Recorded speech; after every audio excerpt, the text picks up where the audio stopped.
Welcome to the Slop Farm. Enjoy the video. In this video, I will show how to connect a PS4 controller to a PC with a cable.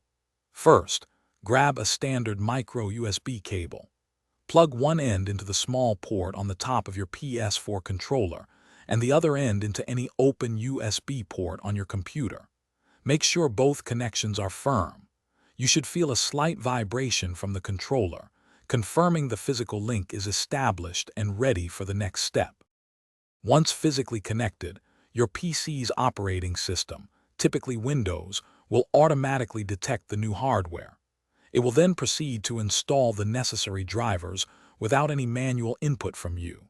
You'll usually see a small notification pop up on your screen, confirming that the wireless controller is ready for use. This entire process is quite quick, often taking less than 1 minute to complete.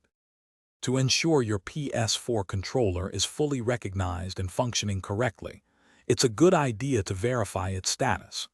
You can do this by going into your PC's game controller's settings, usually found within devices and printers. Look for an entry labeled wireless controller. Once found, you can often test the buttons and joysticks directly within these settings, or by launching a game that supports controllers to confirm full functionality. If you encounter any issues, like your PC not recognizing the controller, don't worry. First, try swapping out your micro USB cable. Some cables are designed only for charging and don't transmit data.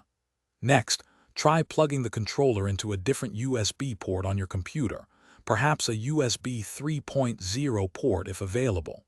Finally, a quick restart of your PC can often clear up any lingering software glitches, getting you back to gaming in no time. Thanks for watching. Consider subscribing if we helped you today.